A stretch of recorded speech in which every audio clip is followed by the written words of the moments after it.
We offer a heartfelt welcome to our community center. This is ISKCON of Silicon Valley, part of a network of organizations all over the world. Actually, it's one organization with many branches on every continent, including Antarctica.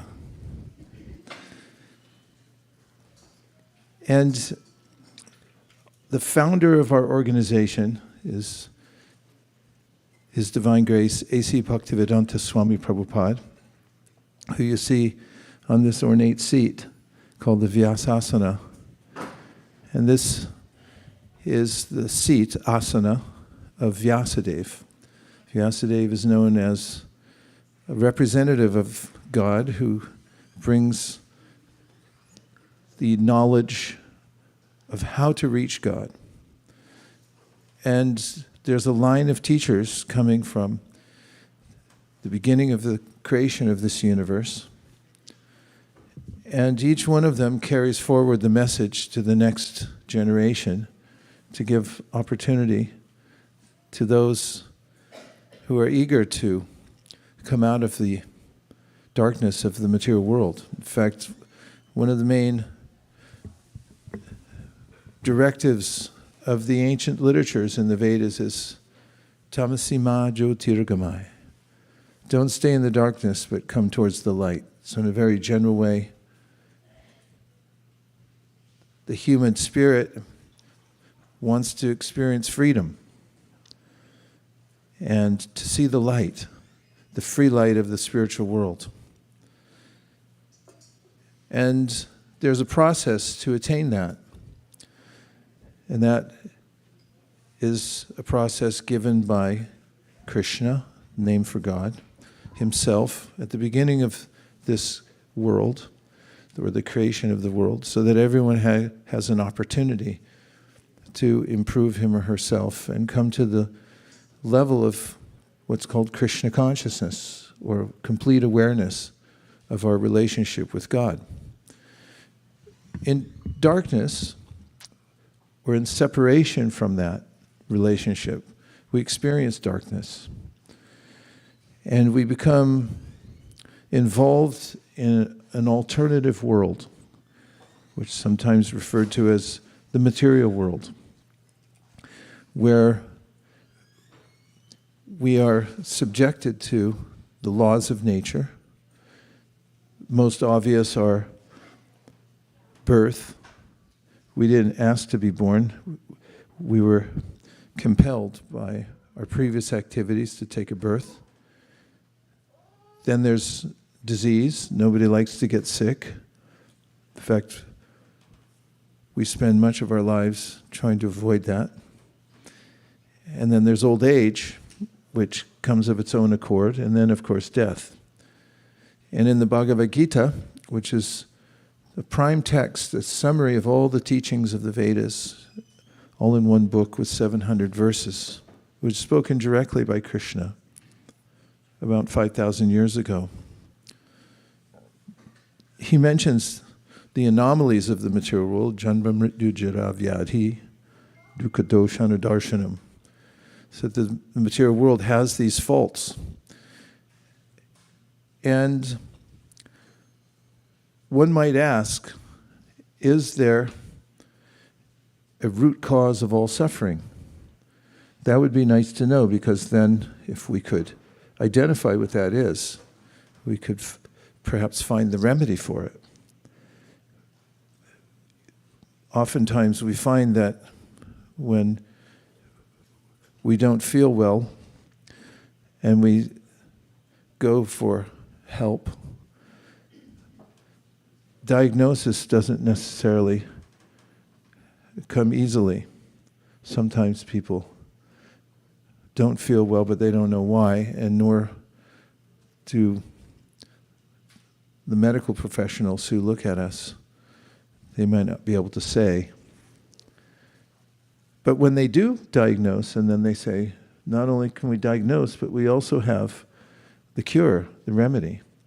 That's a bright moment, isn't it?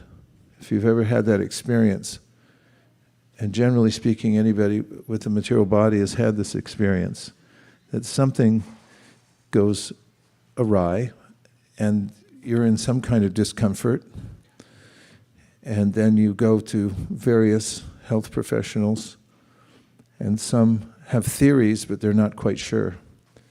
But then when you meet one who says, no, I know what it is, and I'm very sure I can cure this,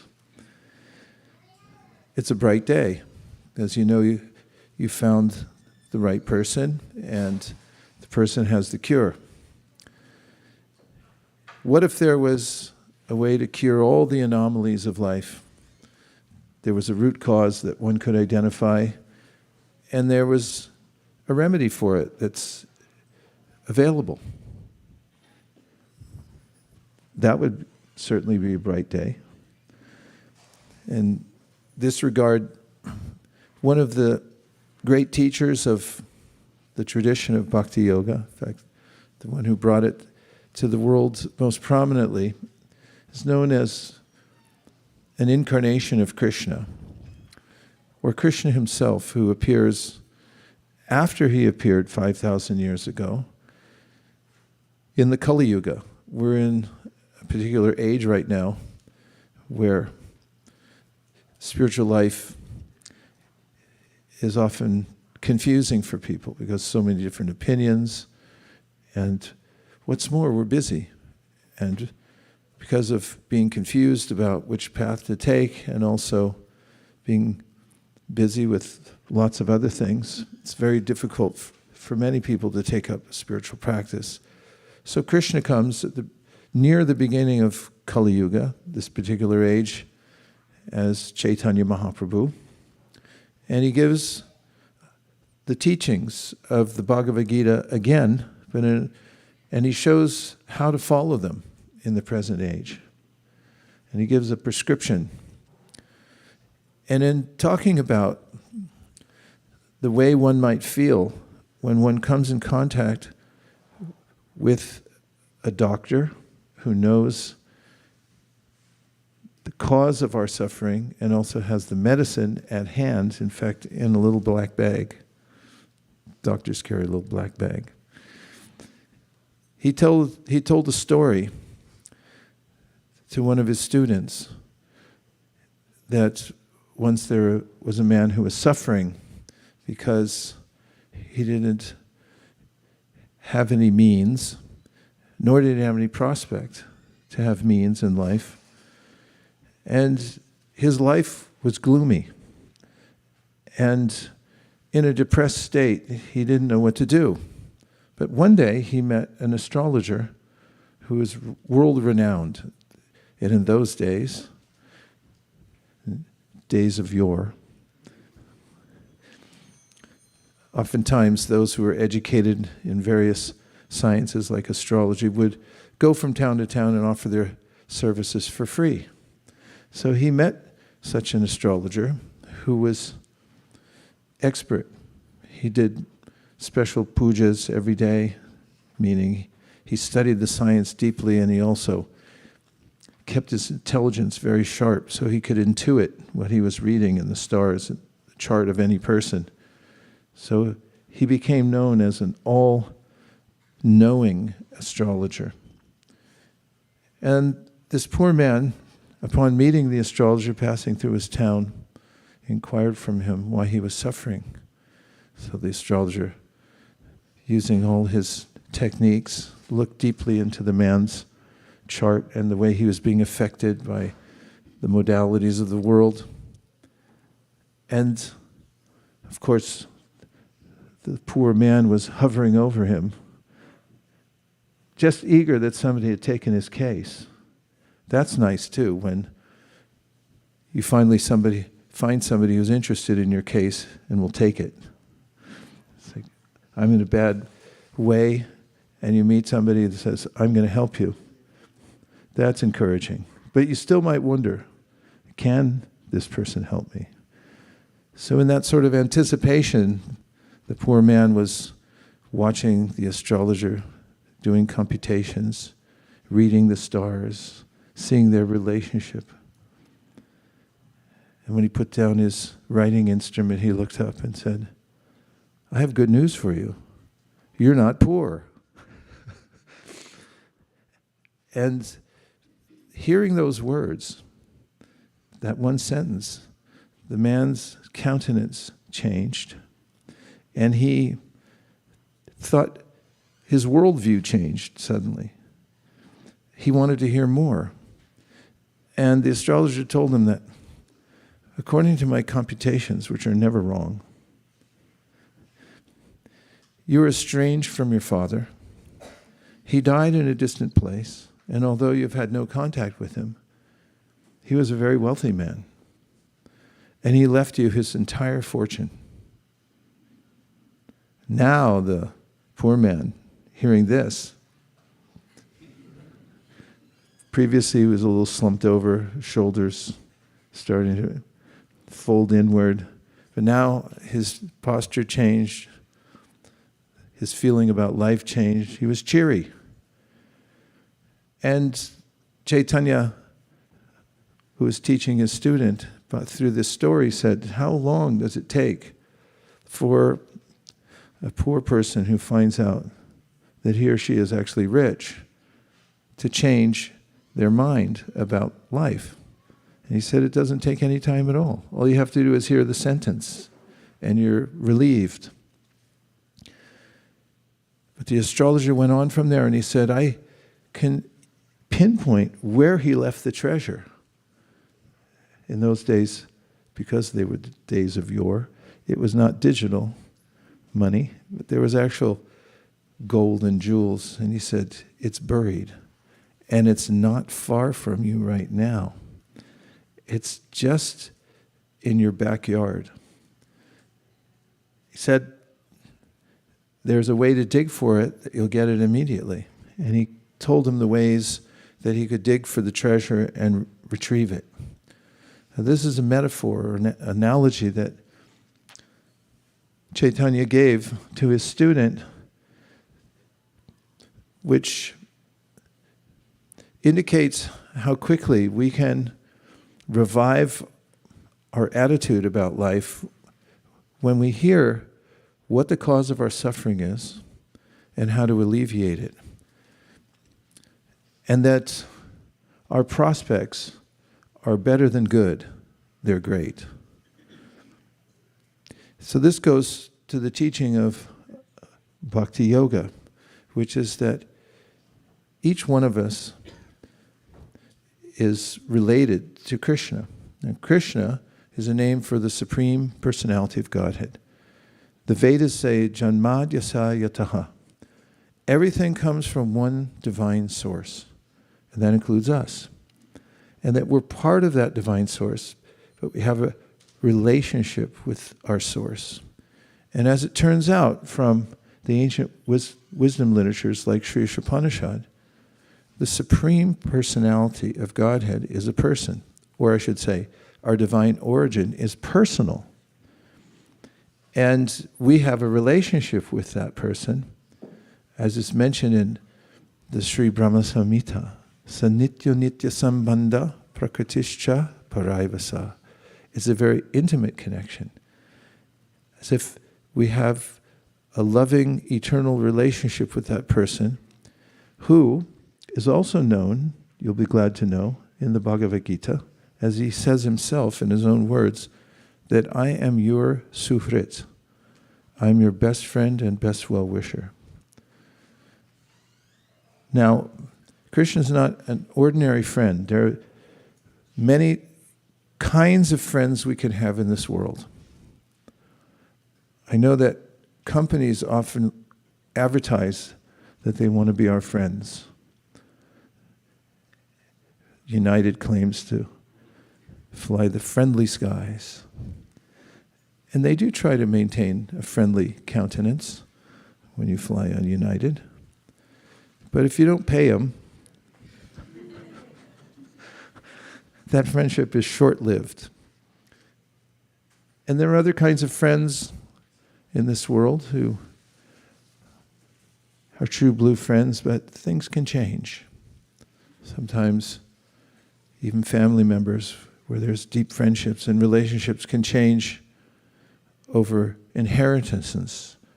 I've heard many times that someone in the family gets left out of the inheritance, and then there's a sense of enmity, and what was friendship before then becomes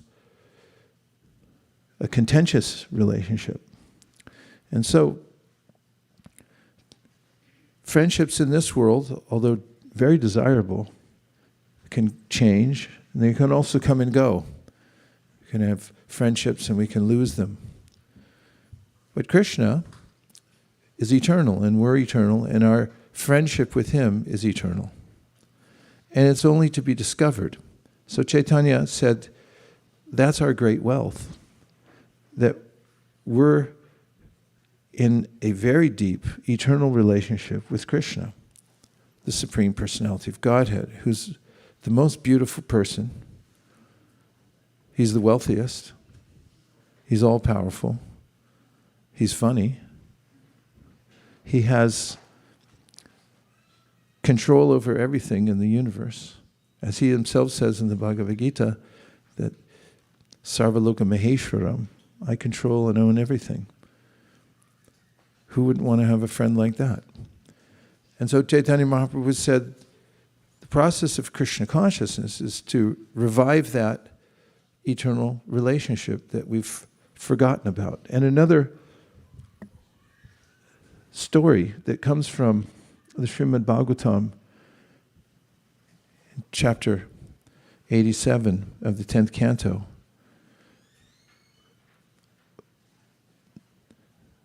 The Vedas, which have many branches, are also personified. That's why that chapter is called Prayers by the Personified Vedas. Wouldn't you like to meet one of them? Next week, one of them will be given class. Everyone should show up. So they give their viewpoints from their particular section of the Vedas. And one of them tells about our relationship with Krishna with another story, which is similar. Or as they say in Thailand, same, but different. And that is that there was another poor man leaning on a fence post, wondering what he was going to do with his life because he couldn't get anything together. And he felt a victim that he didn't have anything in this life. When a passerby stopped to engage him in conversation, it was probably Krishna Saka on traveling Sankirtan in somewhere like Montana, and asked him why he was leaning against the fence post and why he looked so glum. And during that conversation, while the man was singing his tale of woe, weal and woe,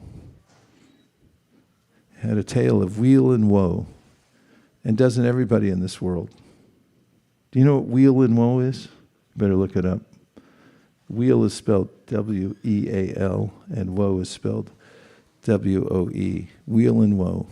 Everyone has a tale of weal and woe, so much so that Srimad Bhagavatam says there are many types of oceans in this universe. There's one specific ocean in this universe that you may not have heard about, but it's an ocean of tears. And where do they come from? The feeling of weal and woe within the heart of every living being.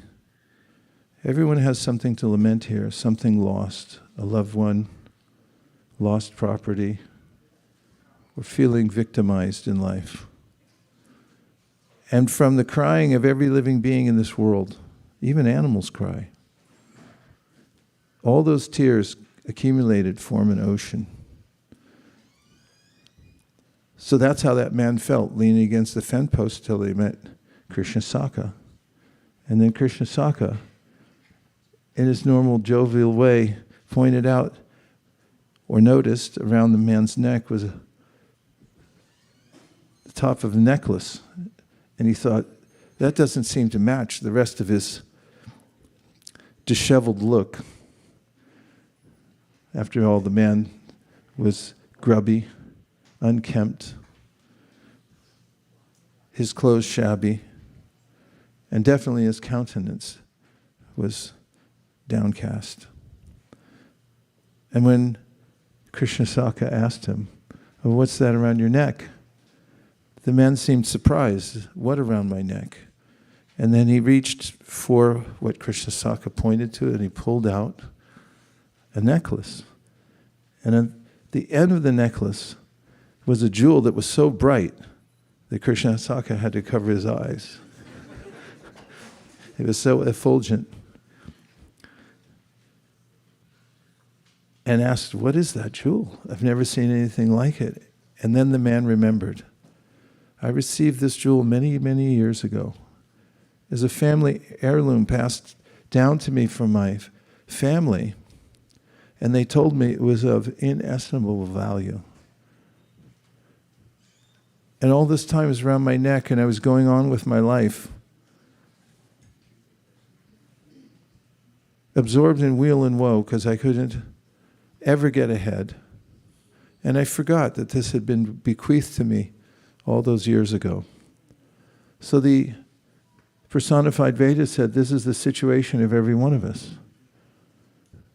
We are literally the same in quality with God. God is eternal. He's all-knowing, and we have the similar qualities, only in minute quantity. But our greatest asset is that we have an eternal relationship with Krishna, the Supreme Personality of Godhead. How far away is it? The Sri Upanishad says, "Tadejati tanaijati, tadure tadvantike, tarantarasya sarvasya, tarusar sarvasya bhayataha." The Lord is very near as well, but for those who have forgotten, He's very far away.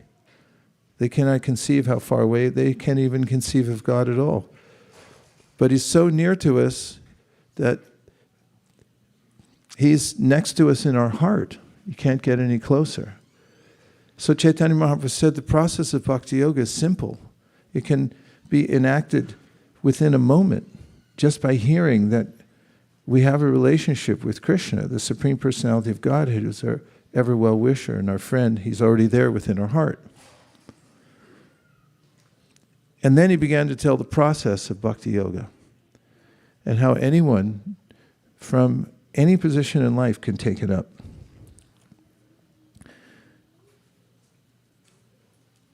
He described that the reason that we suffer is when we forget God, there's a darkness that envelops our life. And we've had experience of this just in this life. What is weal and woe? This could be intense, so brace yourselves. They don't even want to give us a microphone because they're afraid of how intense this definition may be. They're doing this for effect.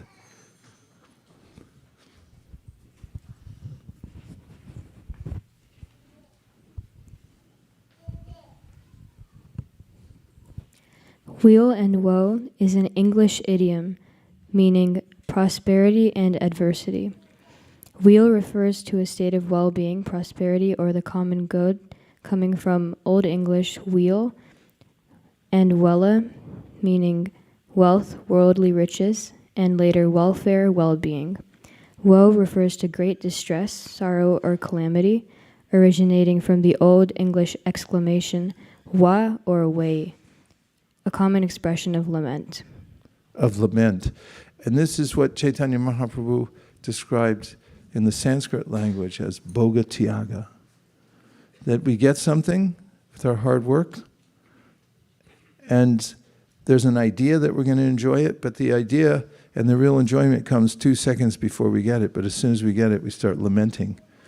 And then we move back into tyaga. We want to give it up and try to find something else. So Mahaprabhu Chaitanya taught that there is a process through which we can rediscover our relationship with Krishna. And he also said there are practical ways to understand why we're suffering there is a root cause for all suffering, and there's a way to alleviate that suffering permanently and completely and immediately. But since we've run out of time, I won't be able to discuss it in this talk. Thank you. Should I continue? Yes. All right. So, as Chaitanya Mahaprabhu taught to his student, Rupa Goswami, the main cause of our suffering, or the root cause of all suffering, is because of karmic reactions that we're getting for being out of harmony. Now, I was beginning to speak about disharmony and the darkness it causes, or a disconnection with Krishna. We can experience in this world, if you've ever been in a situation where you ignored somebody or somebody ignored you. Even in fleeting instances, in my neighborhood in Burlingame, people sometimes walk down the sidewalk, and it's a very narrow sidewalk, so if you happen to pass somebody going the other direction, you have a choice to make. Will you look up and make eye contact with that person? Yes or no? Yes. Really? Okay. Did you ever give it a second thought that maybe I'll look down and I won't look? Yes. Have you ever been in an elevator and there was only one other person in it with? And did you have to decide, am I going to look up and say hi or look down like this? Consciousness is that which cannot be denied. Because even denial is an act of consciousness. And God cannot be denied. Now, when we deny or we neglect or we ignore another living being, a kind of darkness envelops us. When you stand in an elevator car and you're unsure, so you don't look up, and you know there's presence of another soul there, and you don't look up, this kind of darkness comes in. Or when you pass somebody and you pretend they're not there, you look down, or you look the other way. Or what to speak of, if you've ever been with somebody that you live with, and then one of you decides that he or she's not going to talk to the other one. Have you ever heard of that before? Even for 5 minutes, everything's suspended.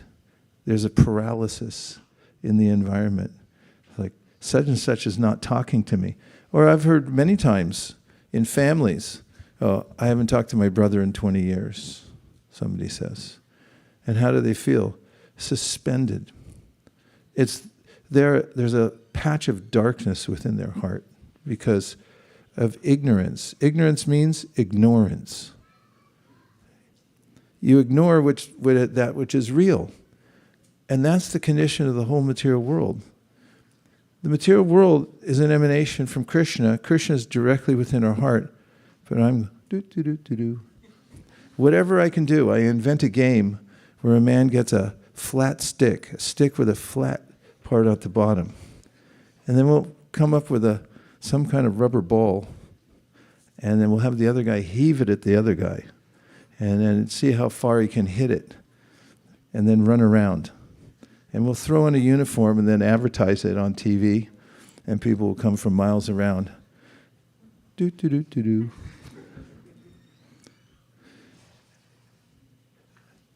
Ernest Becker, psychologist, wrote a book called Denial of Death. He's a psychologist. His theory, which he goes about proving throughout his book, is that all of the human activities are generally devices by which humans can forget about death, forget about the dark patch in life, and try to gloss it over with some instant stimulation, running around a base pad, hitting a ball with a stick, everyone cheering when it goes over a completely fabricated boundary. Who decided that it's going to be that far away? Actually, I shouldn't talk about cricket like this. It's highly offensive. And it's deeply hurtful. And I wish you would stop doing it, Vaisesika. I mean, what if we talked about baseball that way? Same thing. It's all made up. It's a big farce, the whole thing. And so is all the other goings on in the world. Unless there's some connection to the Supreme, there's a darkness that envelops the world. And in that darkness, we forget about what's right and wrong. In the Bhagavad Gita, Krishna says there is a right, there is a wrong. Wrong means you're going towards the darkness. Right means you're going towards the light, which is Krishna. And when you go towards darkness, then there's repercussion. Your consciousness becomes dark. And there's dark ways in which you relate to other people. Heartless ways. And what about animals? How could one even think of harming an animal when one would think that there's a divine soul within and God's there next to him within his heart? Therefore, in the Sri Upanishad it said, Yastu sarvani bhutani atmani vanupashyati sarva bhuteshu chatmanam. That when one becomes aware of God, is looking towards the light and seeing God's within everyone's heart, and every relationship and every living being has a relationship with God and with me, then I don't hate anything or any being. What's more, I show respect everywhere. And when I don't show respect, when I ignore what is reality, and when that darkness comes in, I do things which causes more darkness in my life. Some people call it sin. We call it vikarma, or missteps that entangle us more and more in darkness. And so Chaitanya Mahaprabhu, in teaching Rupa Goswami, said, as soon as you turn towards the light, then the darkness goes away. Krishna Surya Sama Maya Haya Andhakara. He said, ignorance is darkness, and Krishna is light. And when you turn toward Krishna, then the darkness goes away immediately. And the reactions to activities done in darkness, which cause more reactions, called karmic reactions, become so plentiful, not a good word, become so numerous that we can't experience them all in one lifetime, and they're carried over to the next lifetime, next lifetime, next lifetime. And this has been going on since a time immemorial. And it's a process of suffering from one body to the next. So Chaitanya Mahaprabhu said this chain of suffering caused by these reactions to ignorance can be immediately stopped by taking to the light. It means turning towards Krishna in what's called devotional service. And he quoted from the most valuable book for those who are eager to come into the light, called Srimad Bhagavatam. This is the book that points us directly to Krishna. And there, he gave a verse, Pada pankacha palasa vilasya bhakta karmashrayam gratitnu ukratayanti santa tadvanda rikta matayo yatayo pirudha shrotoganas tamaranam bhajavasudevam. That when we try independently to hold back the reactions to our previous activities that were done in darkness, in ignorance, we can do it for a while, but sooner or later they'll become like a wave that carries us away. We'll go back to what we were doing before. But when we turn directly to Krishna, which is what Bhakti Yoga is, Bhakti Yoga means to go back to our original source and to become fully aware that we have a relationship with our original source, who is Krishna. And we begin the process of bhakti yoga by hearing about Krishna and chanting about Krishna. That brings the light directly into our heart. And therefore he said, that light that comes directly into our heart has the power to sever the knot.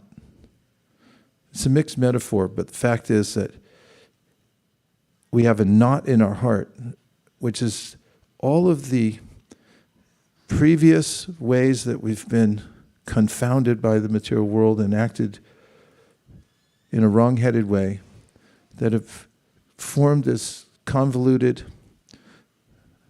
mass in our heart. And all of that can be destroyed by the direct process of Krishna consciousness. So Chaitanya Mahaprabhu said, this is why when you take to the process of bhakti yoga and the reactions to previous activities known as sin or karmic reaction are immediately destroyed. And therefore you feel relief because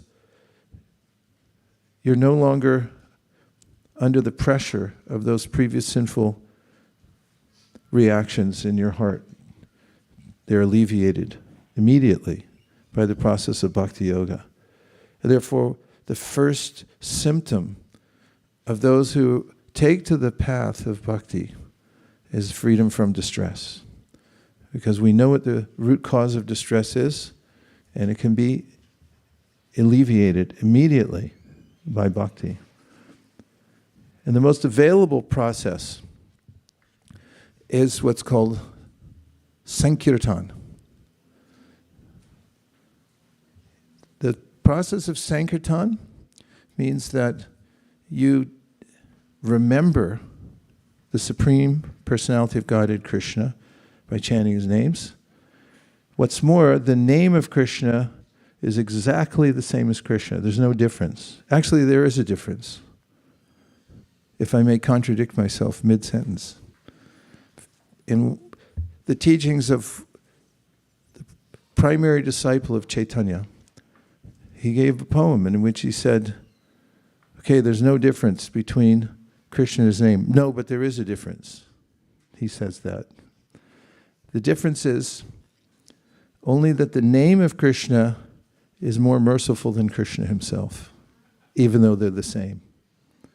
Because if someone has been enveloped by darkness, having forgotten Krishna,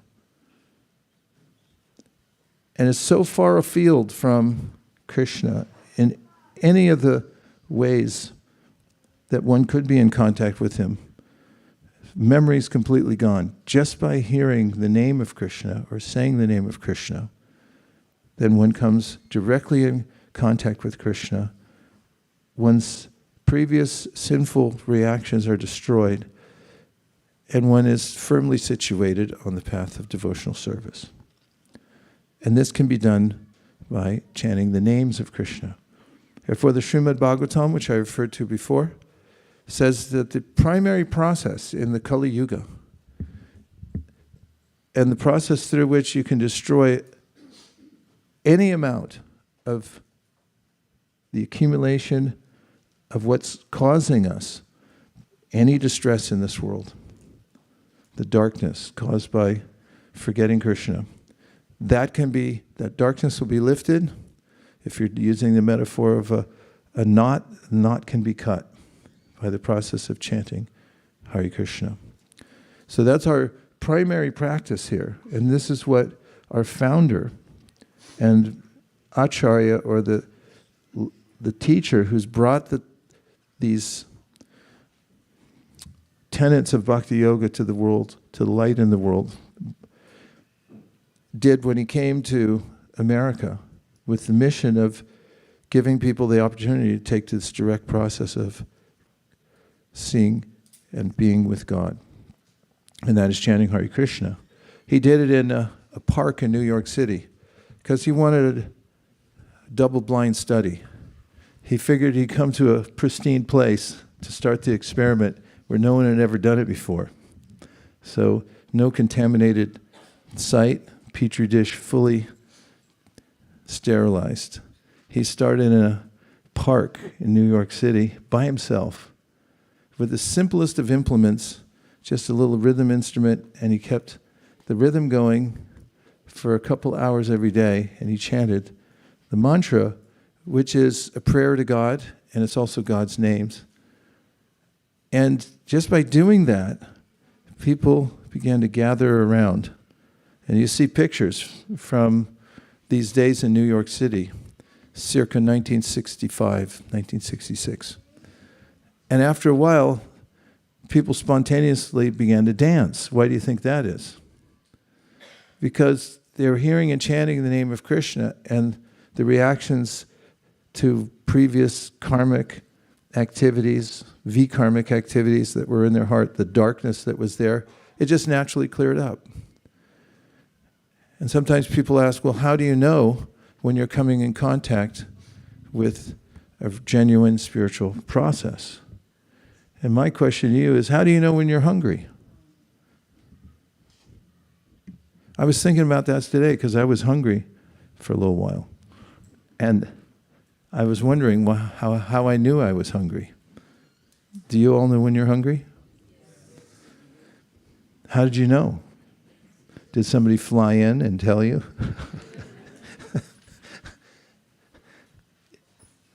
Most things you just know. And when you come directly in contact with Krishna through his name, he reveals himself. And somebody said, how do you know you're directly in contact? You just know. Similarly, someone may say, how do you know when the sun came up? Well, it's kind of obvious because there's light. And it's kind of obvious to us too, all of us, when we chant God's names, there's light. The light comes on. But there's more happening. You know, when you go out in the sun, there's a lot more happening than it just feels warm. There's also vitamin E, I'm told. Right? Vitamin D. There's vitamin D. And there's implications from standing in the sun beyond what we can see by our eyes. And so in the teachings of Chaitanya Mahaprabhu, he said, when you chant Hare Krishna, you may not even see all the effects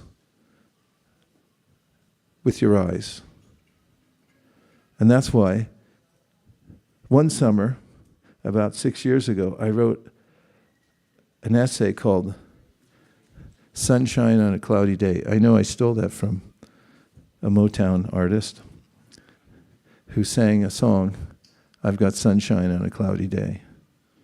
Does anybody know the song? One person. If I sang you some Bollywood, you might know.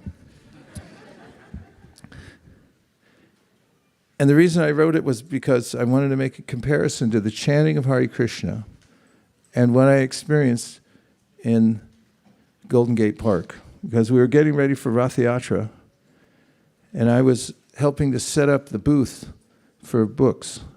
And because it was a very cloudy day, I didn't wear a hat. And the next day I was severely sunburned. So I looked it up on the internet, even though I knew. I just wanted to confirm, and it said, even on a sunny day, the ultraviolet light comes through, enough to burn a fairly light-skinned American from Lafayette, California.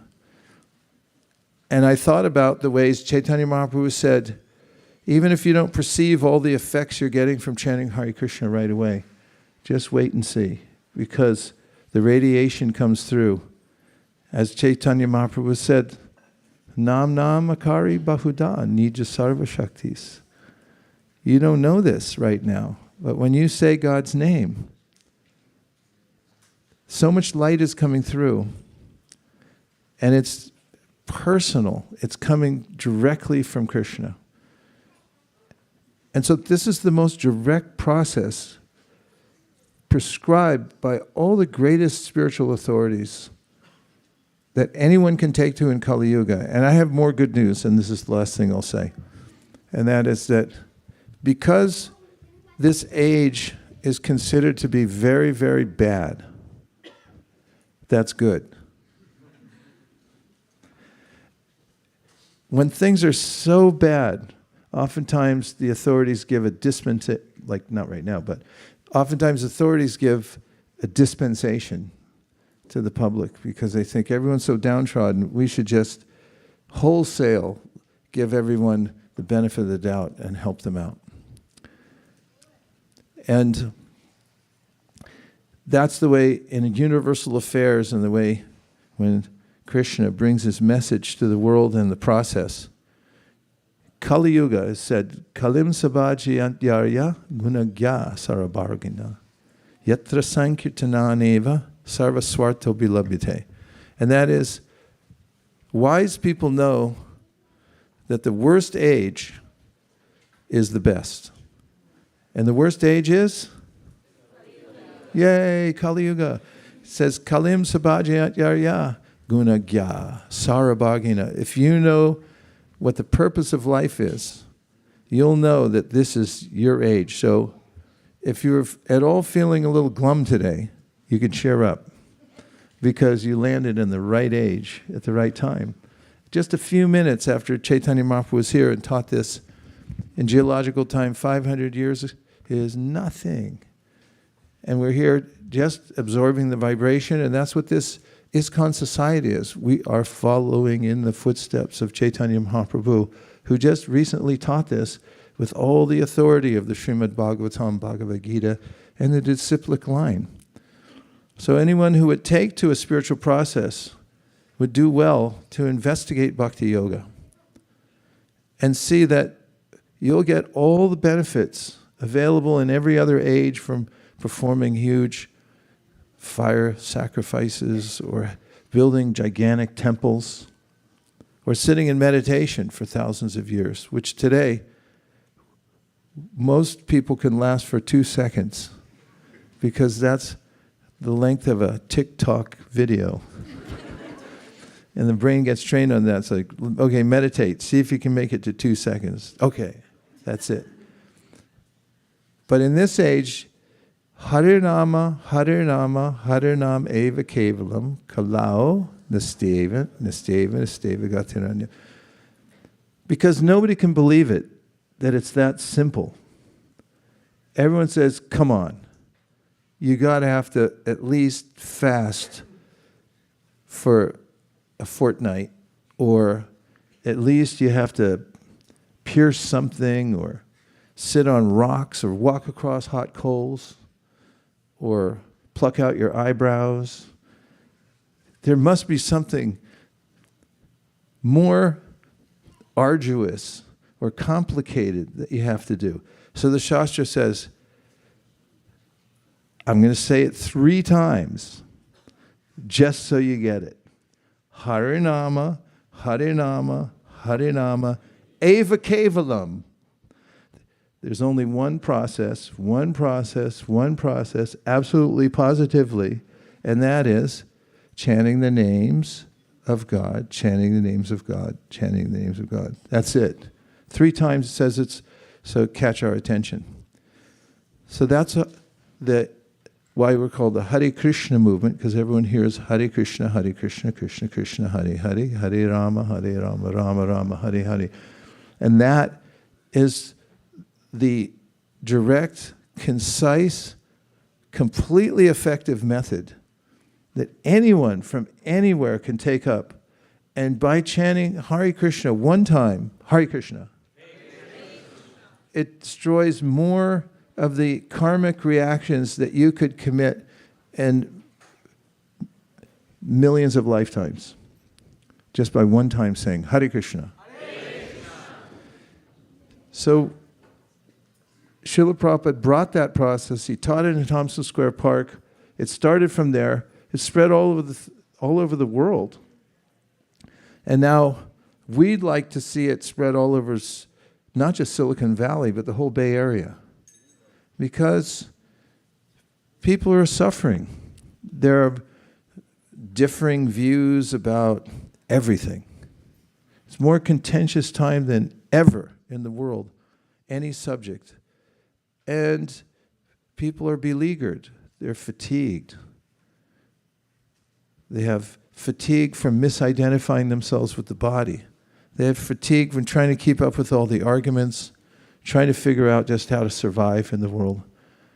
And there's relief by chanting Hare Krishna. If you chant Hare Krishna, all the causes of distress within your heart will be obliterated. And that's a lot. Obliteration is a big deal. Once something's obliterated, it's really gone. And it's gone to the root. And Mahaprabhu, I said it was the last thing, and this is just a continuation of the thought, so it's not technically. Mahaprabhu said, in the consideration of karma, it's very much like a plant that grows. And he gave a verse from an ancient scripture called the Padma Purana. That said, Aparabdha palam papam, kutam bijam palonmukam, krame naiva praliyante, Vishnu bhakti ratatmanam. This is from the Padma Purana, an authoritative scripture. It said there are many forms of karma. There's a form of karma that hasn't even appeared yet. It's so subtle that you don't even know where it is. Aprarabdha. It hasn't manifested yet, but it's there. And in the commentaries of the previous acharyas, they say, where does aprarabdha come? As a premonition that something bad's going to happen. Just a premonition. Because the whole material world is based on, it goes on based on the reactions to sinful activities. You just have, I feel like something bad's going to happen. Aprarabdha. And then kutam, bijam. There's forms that are almost manifest and start to manifest, and they take a seed form, then they grow from the seed and they become fully manifest. And that cycle, just like in the cycle of any tree that produces seeds and then another tree and more fruits, it goes on and on forever until one can break free from that. And the process of bhakti yoga, it cuts that process. So you become a free, liberated person eternally and break free from the cycle of birth and death in the material world. Ijo des. The end of my talk. Thank you. Hare Krishna.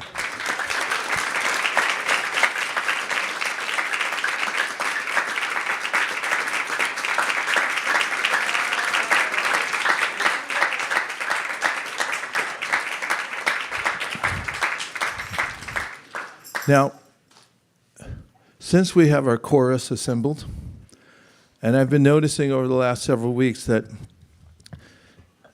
this is a really good chorus. When we're chanting together at this time during the week, I hear such a harmony in all the voices. And beyond the harmony, I also have feeling the spiritual earnestness of everybody here in chanting Hare Krishna. So for me, it's been a very powerful and edifying experience having this call and response and singing together the names of Krishna, the Hare Krishna mantra. How's it all been for you, those of you who have been here? Not so good? Only a little, it's a little okay? You like it too much? Okay. So let's try. We'll do it. Try to win one for the Gipper. Namah Shivadaya Krishna Krishna Sri Bhaktivedanta Swami Nityanamane Namaste Saraswati Gauravani Pracharane Shunyavani Pashatadeshapani Jaya Shri Krishna Chaitanya Prabhu Nityananda Shri Advaita Shiva Hare Krishna Hare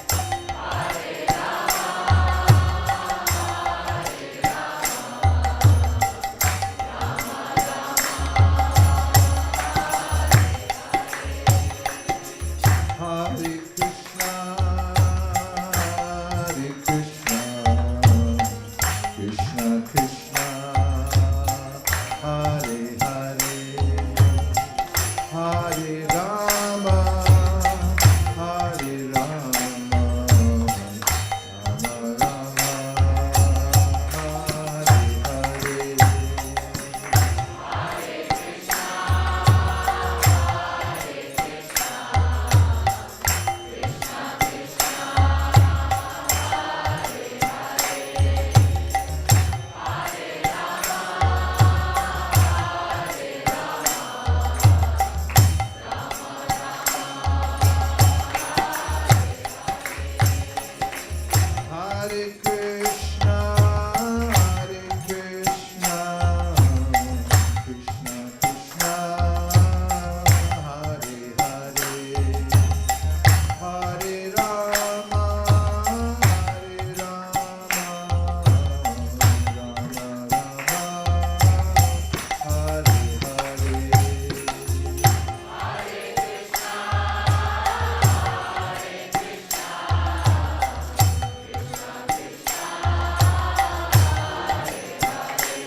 Krishna, Krishna, Hare Hare, Hare Rama, Rama Rama, Hare Hare,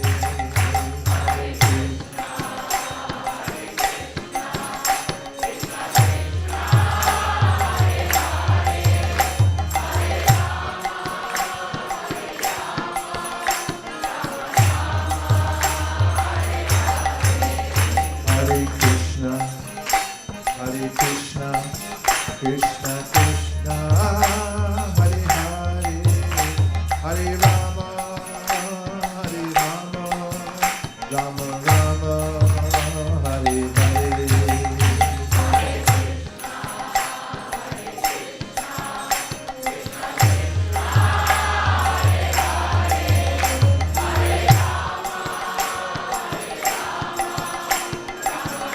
Krishna, Krishna Krishna, Hare Hare, Hare Rama, Rama Rama, Hare Hare. Hare Krishna, Hare Krishna, Krishna Krishna, Hare Hare, Hare Rama, Rama Rama, Hare Hare.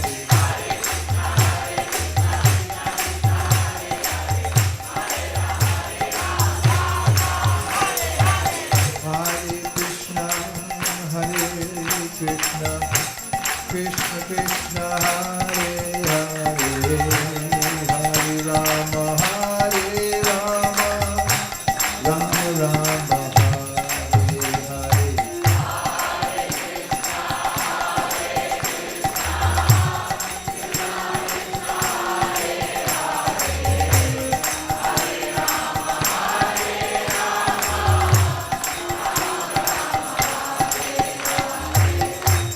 Hare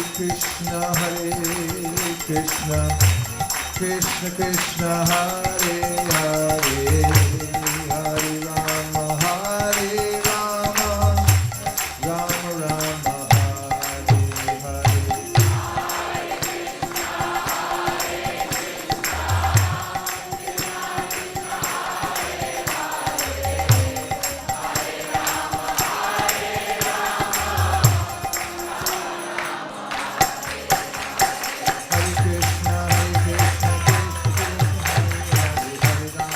Hare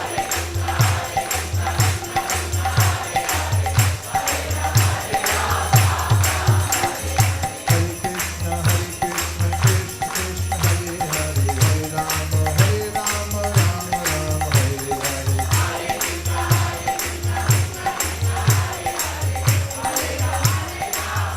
Nitai Gaur, Hari Gaur, Hari Gaur, Hari Gaur, Nitai Gaur, Hari Gaur. Nitai Gaur, Hari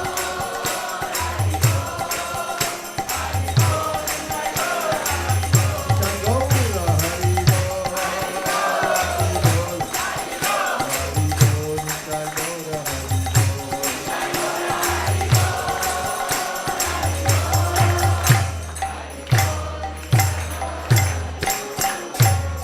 Nitai Gaur, Premanande.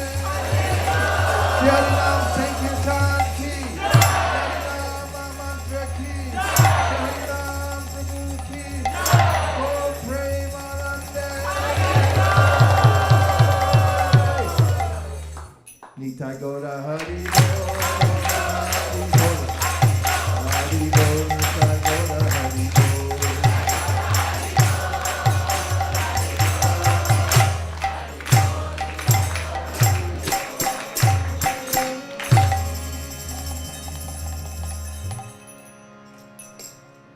So, one superpower we have here is community, because the world's a very lonely place, and it's possible to be alone in a crowd. And community means there's some common purpose. People's hearts resonate with one another because of that purpose.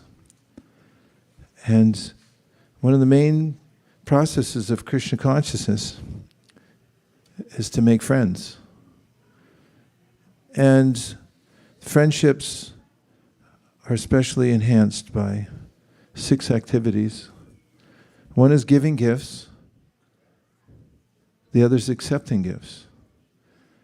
Another is giving prasad, spiritual food, and accepting spiritual food. And a third is revealing your mind and hearing others reveal their minds, especially in the context of getting through this one life in one piece. Well, continuing one's practice of chanting Hare Krishna. So what we're going to do now is give everyone a chance to meet somebody you haven't met yet. And sorry if you're an introvert.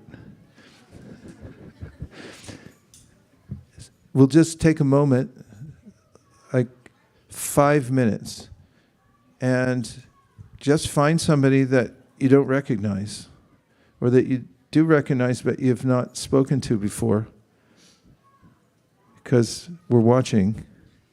If you talk to any of your friends, we're going to put a black wristband on you, and then you'll have to stand at the back of the line for prasadam. So take a moment and meet somebody, and if you want an icebreaker, please tell the person you meet one idea you have for helping to expand this Hare Krishna chanting and the movement around the Bay Area. If you have an idea for that or a thought, you can exchange that. Are you ready?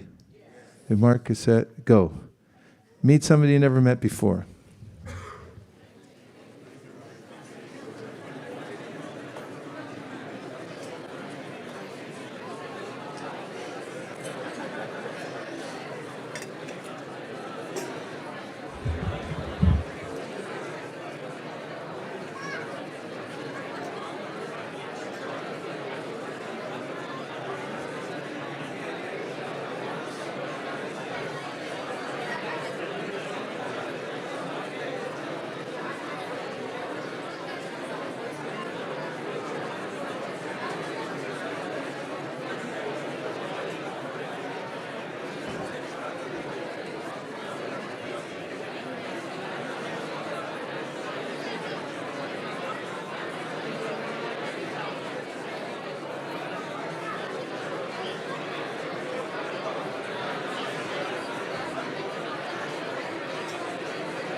Hare Krishna, Hare Krishna, Krishna Krishna, Hare Hare, Hare Rama, Hare Rama, Rama Rama, Hare Hare.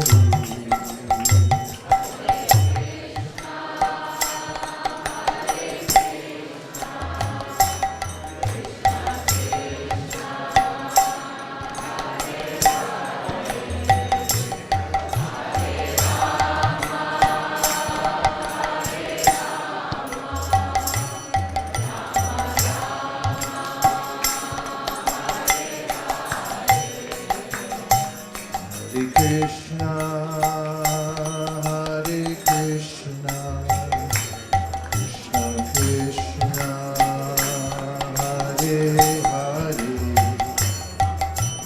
Rama, Hare Rama,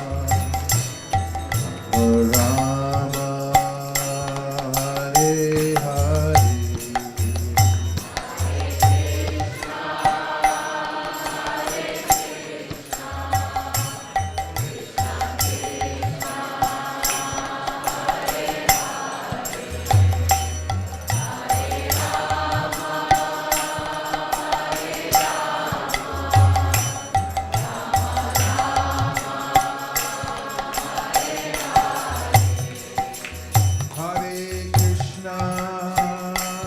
Hare Krishna, Krishna Krishna, Hare Hare, Hare Rama, Hare Rama, Rama Rama, Hare Hare.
just the last word about spiritual practice. And consistency is king. Quantity is not so important to begin with, because just as birds fly in the sky's unlimited, there's always further you can go. But if you find consistency in your practice, especially finding some time every day, whether it's 5 minutes or an hour, half hour, even 1 minute, that you daily connect with Krishna, especially by chanting Hare Krishna, reading the Bhagavad Gita and the Srimad Bhagavatam. And you do it like drops a day, because drops a day wear the stone away. And this means coming to what's called nishta, or steadiness. And this is where all the advancement begins in Krishna consciousness, or where it continues at a steady pace that is notable. So remember to take some time every day for Krishna. Don't miss a day and think something else is more important. And when you do that, Krishna will take you seriously. And when Krishna takes you seriously, then your whole life will change and be fully abundant in every way. Dear Srila Prabhupada, dear Shri Chaitanya Mahaprabhu, Shri Shri Panchatattva, Shri Shri Radha Madan Mohan, Shri Shri Lakshmi Nrsingadev, if you so desire, please empower all of us here today to help expand this spiritual movement all over the Bay Area and beyond, so it becomes a shining example for the whole world. Thank you very much for considering our request. And everyone consider themselves recruited for the Sankirtan movement. Om Tat Sat. And everyone who agrees with this prayer in whole or in part, please unmute and say Hare Krishna. Hare Krishna. And now we have the best part of our program, which is the Hare Krishna dance party. And that means that we're going to move everything out of your way, including this rug and all the seats. You can put them back away. We'll reassemble here on the dance floor. There will be a harmoniist right in the middle. So just try to make a little space so that the harmoniist and anyone standing behind the harmoniist can have some space to play the instruments. And everyone feel free to move up close towards the altar. And also feel free to put your arms in the air when you chant Hare Krishna. And let all the birds that have anxiety, that have nested in your heart, fly away. We'll see you back here in 2 minutes. Hare Krishna. Thank you.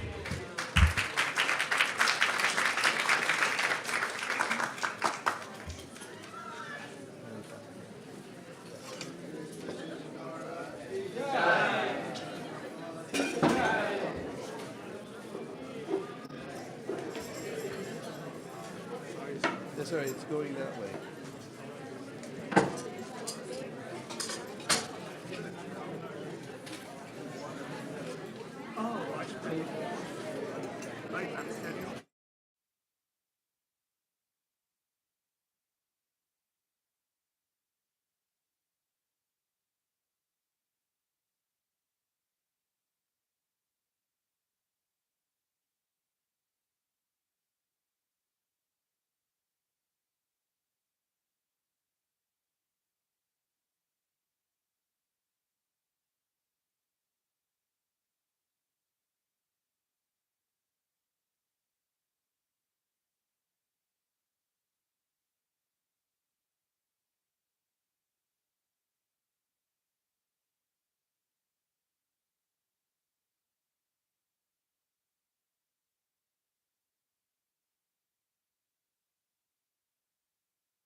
Hare. You know the whole thing? Hare Krishna, Hare Krishna, Krishna Krishna, Hare Hare, Hare Rama, Hare Rama, Rama Rama, Hare Hare.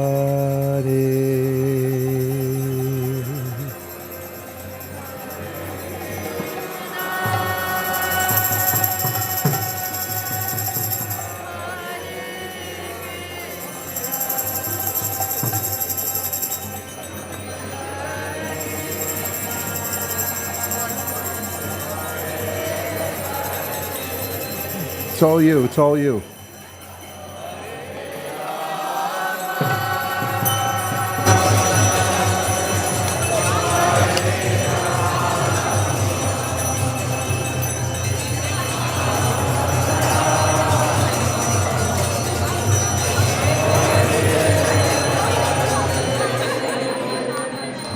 Hare Krishna,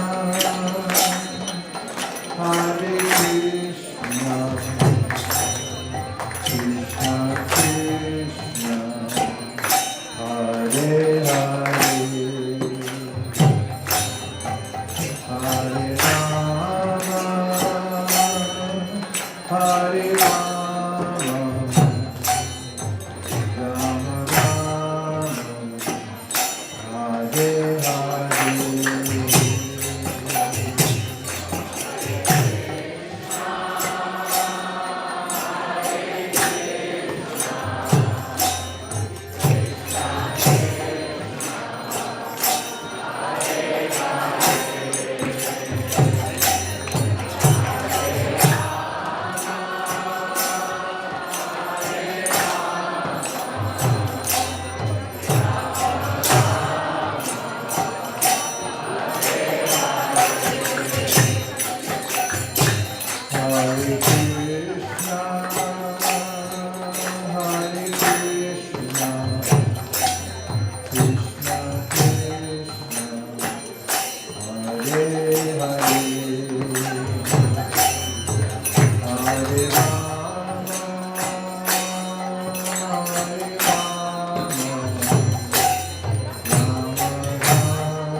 feel free to stand or offer obeisances.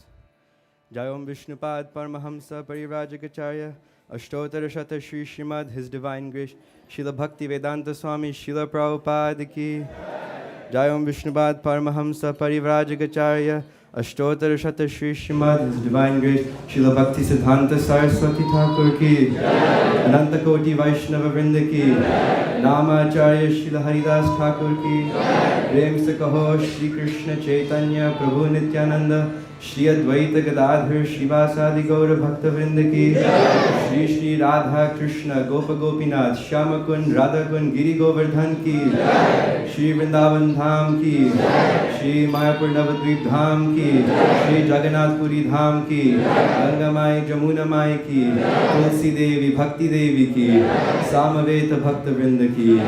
All glories to the assembled devotees. All glories to the assembled devotees. All glories to the assembled devotees. All glories to Shri Shri Guru and Gauranga.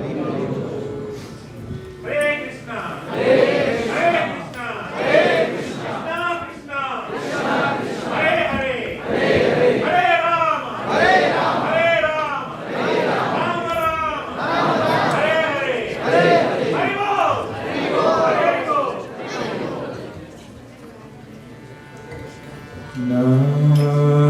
Namaste Narashingaya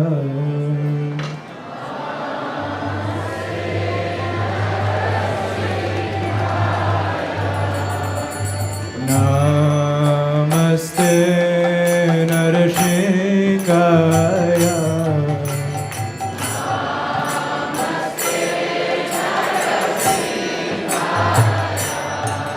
Prahlada Daine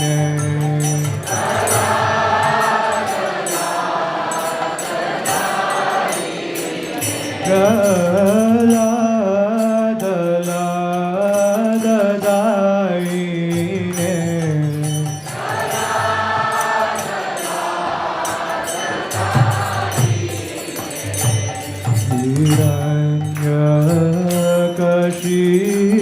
Hiranyakashipurvakshah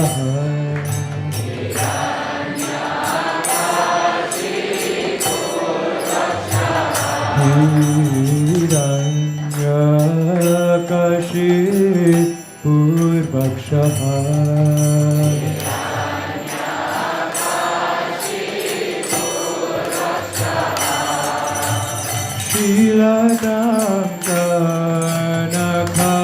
Shiladamkanakalaye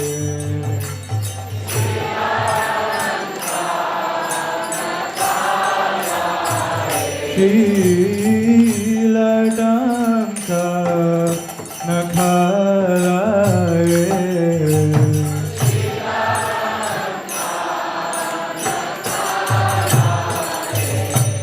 Ito Narshinga Parato Narshinga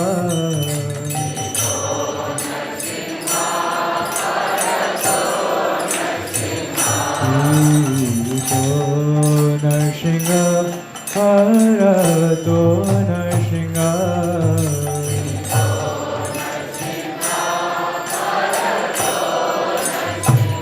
Yato Yato Yami Tato Narshinga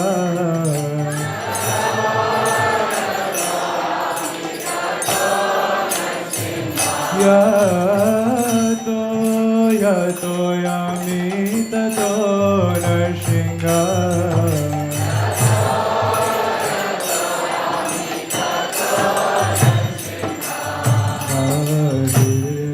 Narshinga Hridaye Narshinga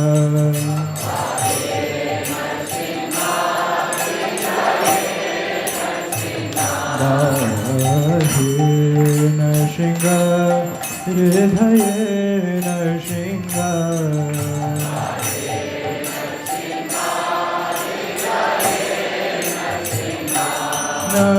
Narashinha Madim Sharanam Prapadye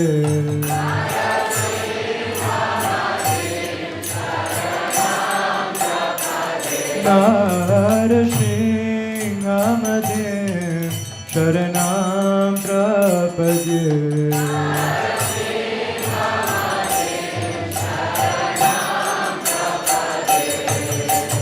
Avakara Kamalavare Naka Adhuta Shringa Dhalita Hiranyakashipu Tanubringa Keshavadita Narahari Rupa Jagagadhisha Hare Jaya Jagadhisha Hare Jaya Jagadhisha Hare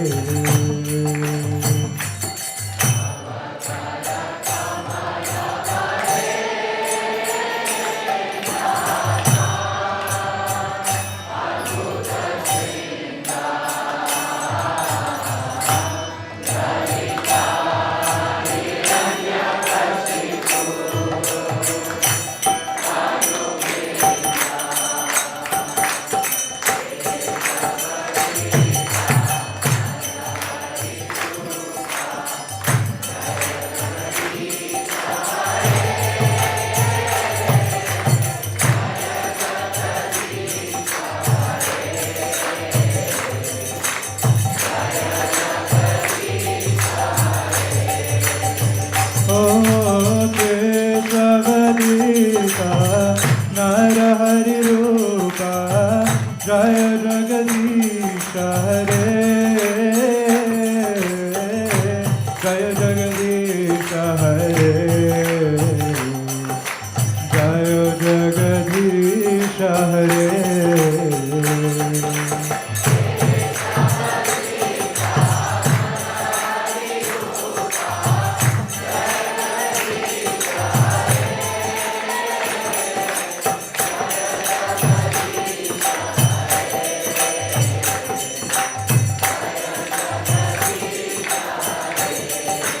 Jaya Lakshmi Narasimha Jaya Narahari Lakshmi Narasimha Jaya Narahari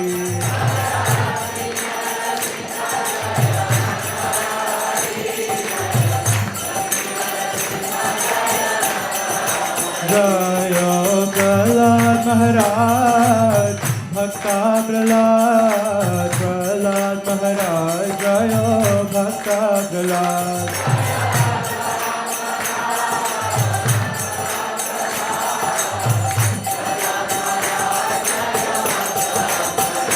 Jaya Jaya Prabhupada Prabhupada Prabhupada Jaya Jaya Prabhupada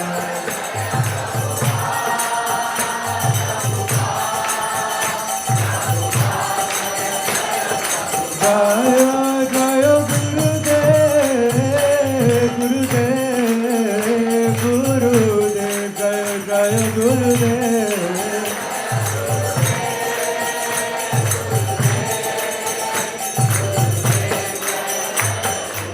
Nitai Gaura Hari Bol Hari Bol Hari Bol Nitai Gaura Hari Bol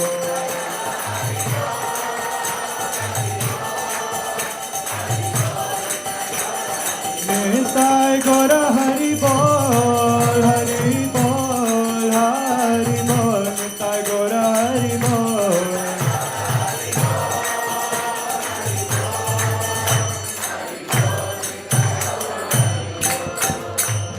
Shri Shri Lakshmi Nrsimhadev ki Prahlad Maharaj ki Gaur Premanande Hare Krishna, Hare Krishna, Krishna Krishna, Hare Hare, Hare Rama, Hare Rama, Rama Rama, Hare Hare. It's so wonderful to see you all at today here at ISKCON of Silicon Valley. Thank you for joining us. So let's give a big round of applause to everyone who has joined us today. Hare Hare Hare Bol. We'll also like to thank all our online devotees as well. So let's give them a big round of applause. Hari Hari Hari Bol. Today's discourse and Krishna Katha and ecstatic Aarti was brought to us by His Grace Vaisesika Prabhu. Let's express our gratitude and thank him for the class and the kirtan. Hari Hari Hari Bol. Hari Bol.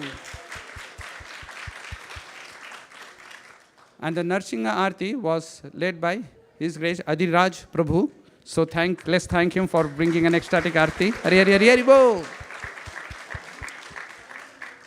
Anyone coming here for the first time, I see a lot of devotees who have joined us. Vrindavan, always a new timer.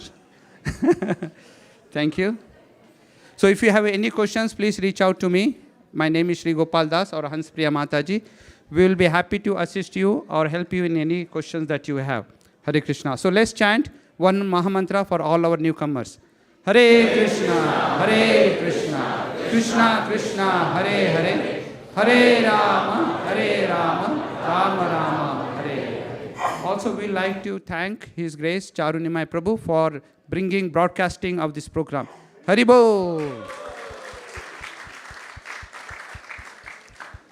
So we have one sponsor for tonight's feast. We'd like to invite Ruchira Mataji for sponsoring tonight's feast.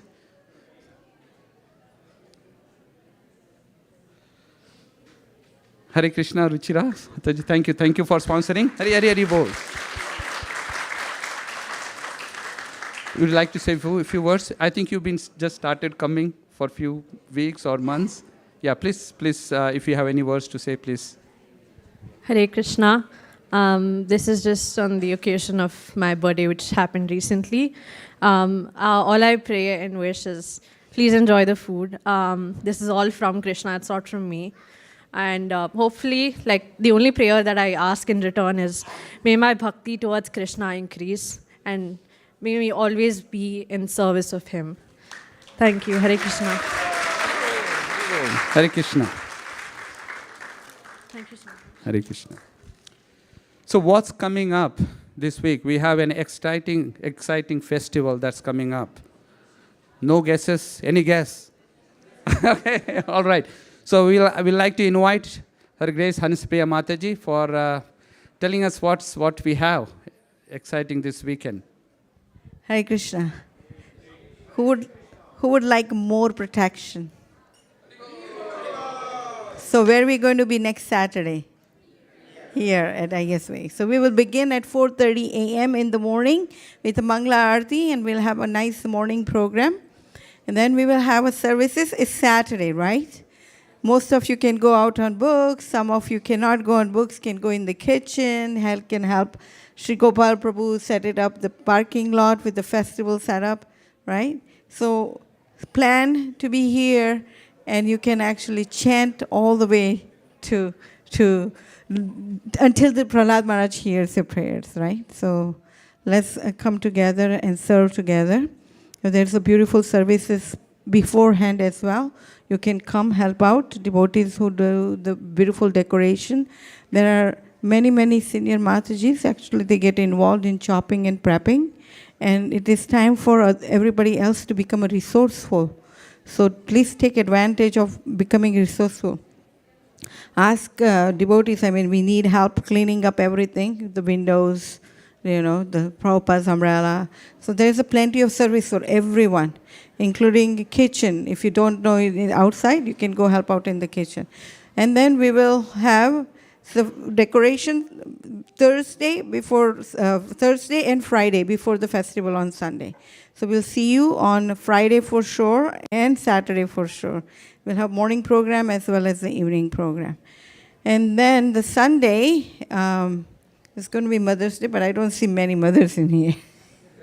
But we will announce, okay? We will have the schedule for the Narsingha Chaturdasi as well as the Mother's Day. We'll send it out to you. Hare Krishna. Any question from anyone? Okay. And actually, we are very blessed. This Narsingha Dev actually came on 9/11. And there is a beautiful story, and I would love you to hear Vaisesika Prabhu's lecture from the last year and year before. you can actually get to know how this Nrsimhadev came. He's very special. Okay, Hare Krishna.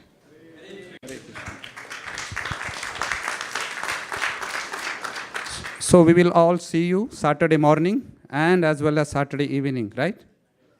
Or throughout the day, or all day, right? Okay, all right. So today's, I would like to invite Vivan to announce today's cooks. Oh, okay. So before announcing the cooks, we have a Little Krishna Kids Festival that's happening on May 17th, right? That is the week after next week. That is on Saturday. So if you have any questions, please reach out to Ananda Mataji. She is in the back. It's a very wonderful festival for kids to participate. There are a lot of activities. Or else you can just come and participate as well. See how the kids are performing, all their activities. So please reach out to Ananda Mataji if you have any questions. And this is in Pleasanton. Okay? Hare Krishna. So Vivan, please announce the cooks for tonight's feast. Hare Krishna. The cooks for today's meal is Mahendra Prabhu, Raki Mataji, Abhijit Prabhu, Munali Mataji, Meghavi Mataji, Smriti Mataji, Sankit Prabhu, Sandhi Prabhu, Sri Lata Mataji, Akash Prabhu, Pushpa Mataji, Divya Mataji, Mayuri Mataji, Nilacha Prabhu, and Hansapriya Mataji.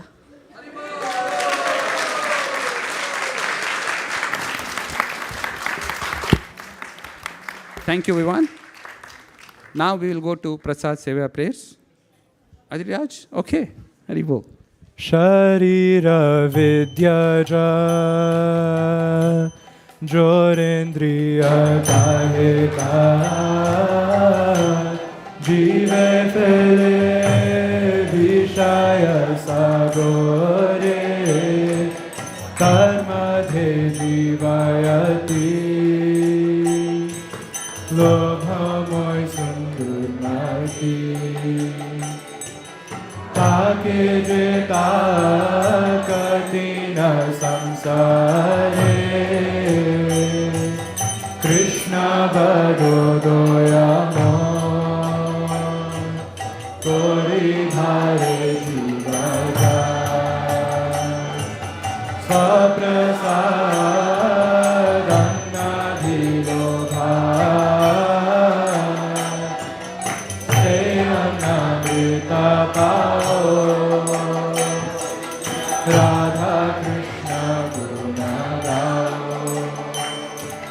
Preme Dhato Shri Chaitanya Nita Preme Dhato